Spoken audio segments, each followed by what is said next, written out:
대한민국의 자유민주 질서와 체제를 반드시 지켜야 된다는 신념 때문에 문재인 정권 4년 동안의 자유민주 질서 파괴 행위에 분노하고 그래야 보다 나은 내일을 열망하고 계시는 애국시민, 특별히 해외에 계신 동포 여러분, 문재인 정권 지난 4년 동안 철저하게 1948년 8월 15일 정부를 수립한 이후에 6.25 전쟁을 겪고 그 폐허 위에서 우리는 민주화와 산업화를 달성한 나라입니다.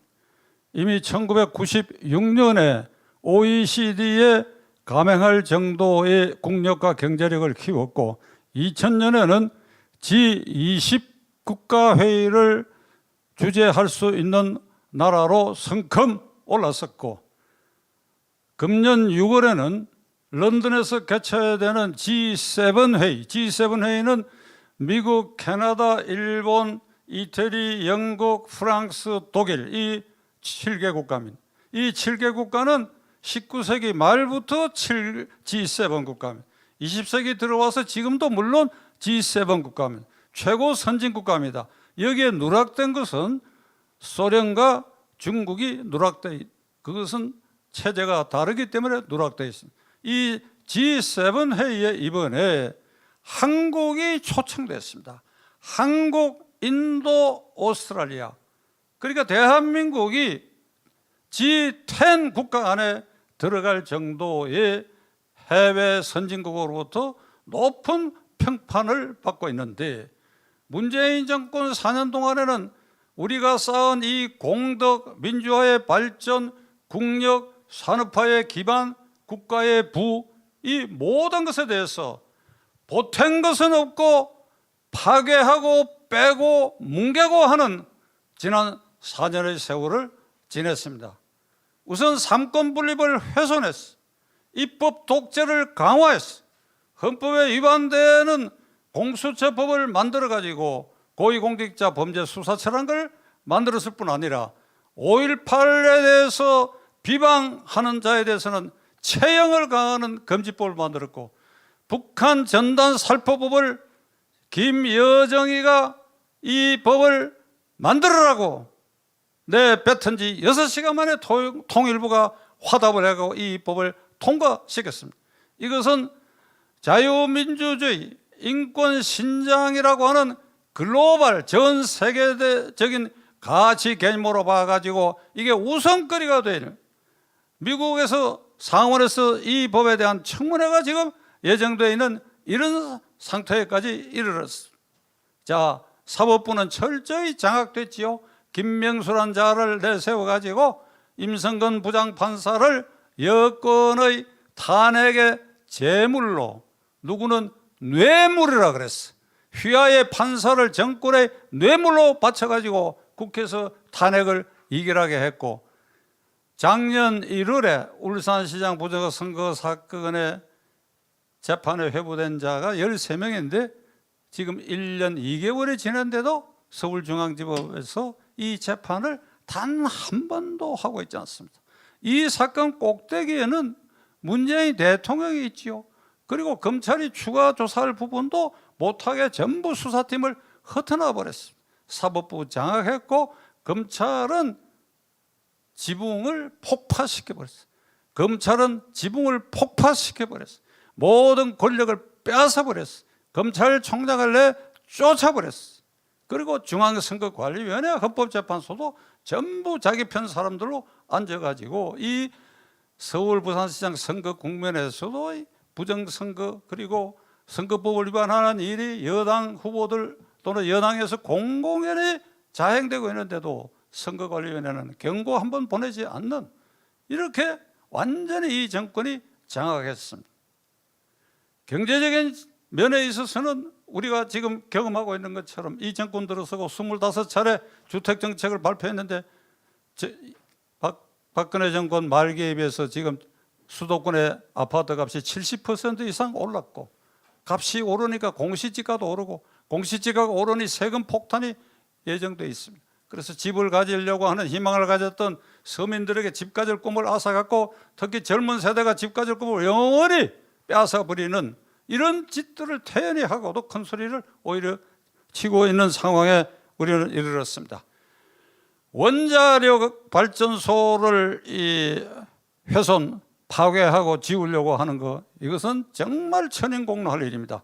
58년에 이승만 대통령이 이 땅의 원자력 발전을 위한 씨앗을 뿌린 이래에 세계 최고의 원자력 발전소 건설 기술을 가지고 이것을 수출할 수 있는, 그래야 외화를 벌 수도 있을 뿐 아니라 그리고 국내적으로도 이 공해를 없애고 하는 최적의 발전, 이거를 완전히 없애가고 있습니다. 그래야 대신 풍력이다 태양광으로 대체했는데 거기에 종사하고 있는 그 업자들은 전부 이 정권 코드에 맞는 사람으로 여기에 폭리를 취하고 여기에 부정행위가 엄청나게 따르고 하는 이런 무법천지, 이 원자력을 이렇게 훼손하는 58년 이래에 수십 년을 쌓아온 이 우리의 노하우를 하루아침에 이렇게 없애려고 달려들고 있습니다. 국가안보는 우리가 지금 체험하듯이 완전히 불모지대화되었고, 그리고 수도권 상공은 김정은이한테 완전히 내줬습니다. 그러니까 정보도 내주고 북한이 쉽게 지상군으로 공격할 수도 있게 하는 터전을 내주고 말았습니다. 중단거리 미사일을 개발했을 뿐 아니라 그 중단거리 미사일은 사정권이 제주도까지, 대한민국 그리고 일본의 서쪽까지 사정권에 넣, 거기에 장착할 핵폭탄도 엄청나게 지금 개발했다 하는 것이 다 드러났는데도 불구하고, 그리고 수시로 지난 주일에도 김여정이 문재인 대통령을 콕 집어가지고 때때다 말더듬이다, 삶은 소대가리다, 이런 아주 욕설을, 모욕을 가하는 말을 퍼부은데도 불구하고 시청자 여러분, 청와대 대변인, 통일부 대변인 또는 문재인 대통령 자신이 그리고 외교부 장관이 이런 망발에 대해서 항의하는 성명을 발표하고 말하는 걸 한 번도 들어본 일이 있습니까? 지금 공식적으로는 문재인 대통령이 세 차례 김정은이하고 정상회담을 한 것으로 되어 있습니다. 판문점에서 2차례, 그리고 평양에서 1차례. 그 회담을 통해서 뭔가 말 못할 꼬리를 김정은에게 잡혀 있지 않은 한 그를 모욕하는 이런 말을 하는 데 대해서, 대한민국 대통령을 모욕하는 것은 대한민국을 모욕하는 것이고 우리 5천만 국민을 모욕하는 것인데, 단 한마디도 항변을 못하는 것은 말 못할 사정이 있는 것이다, 뭔가 잡혀 있는 것이다. 낮은 단계 연방이나 또는 평화쇼를 통해 가지고 김정은이가 이 남한의 지배체제를 강화하는데 뭔가 빌미, 약속을 한 게 있지 않은 한 어떻게 이렇게 할 수 있느냐 이 말입니다. 오늘 제가 특별히 많은 분들이 아차하고 놓치는 부분 한 가지를 특별히 말씀드리려고 합니다. 2017년 5월 10일 문재인 정권이 출범하고 나서 2018년 3월 1일 기념식부터 문재인 대통령이 북한에 대해서 어떤 주장을 했느냐, 이듬해 2019년은 1919년 3.1 만세운동이 일어난 지 100주년이고 3.1 만세운동이 일어난 그 다음에 상해에 4월 11일 임시정부가 수립됐다. 따라서 남북이 2019년 3.1절에는 공동행사로 3.1 독립운동을 기념할 뿐 아니라 나아가 4월 11일 상해 임시정부를 건국절로 이를 공동으로 기념하자 하는 제의를 2018년에 했고, 그리고 2018년 연말에도 지속적으로 했습니다. 자, 2019년 3.1절이 다가왔습니다. 북한은 어떤 태도를 취했느냐, 너희끼리 해라, 너희들만 모여서 해라, 아주 이래갖고 퇴짜를 나왔습니다. 왜 퇴짜를 나왔는지 아십니까? 북한은 3.1 운동은 김일성의 아버지 김형직이 주도한 것이다. 김형직이 주도했고, 그리고 조국 광복은 김일성 장군의 위대한 전략 전술로 일본 놈들을 몰아냈다. 그러니까 3.1절이라는 건 북한의 역사에서 완전히 지워졌어. 유관선, 윤봉길, 안중근, 김자진 전부 지원하고 그랬어요. 오로지 일제시대에는 김형직 그리고 김일성만이 존재하는데 여기다 대고 공동으로 기념하자. 그 다음에 임시정부를 건국주로 공동으로 기념하자. 북한은 48년 9월 9일 국오절이 그들이 건국 기념일로 돼 있어요. 남한의 48년 8.15를 이걸 완전히 부정하는데 여기다 대고 공동으로 기념하자. 이게 싸가지 없는 XX들이야. 싸가지 없는. 북한에 대해서 굴종을 하더라도 좀 근사하게 해야지. 터무니없는 걸 제안해갖고 터무니없는 면박을 당하고 이 꼴이 뭐합니까? 저는 이거 하나만이라도 이 정권을 몰아내야 할 결정적 계기라고 저는 생각하는데 많은 이들이 이 부분을 지금 놓치고 있습니다. 자, 문재인 정권은 2017년 5월 10일에 헌법에 서약하고 문 대통령이 여러 가지 공약을 했는데 분명히 하나 지켜진 게 있어요. 그거 외에는 지켜진 게 없습니다. 뭘 지켰느냐? 한 번도 경험하지 못한 나라를 만들겠다 하는 그 약속을 지켰어요. 한 번도 경험하지 못한 헌법 파괴 행위, 국력 소모 행위, 북한 굴종 행위, 친중 4대 행위, 한미동맹 파괴 행위, 한미일 협력체제 파괴 행위, 그리고 경제 질서를 흐트리는 행위, 우리가 지금까지 역대 어떤 정권에서도 보지 못한 일을 송두리째 나라를 망가뜨리는 이런 길을 약속한 꼴이 되고 말았습니다.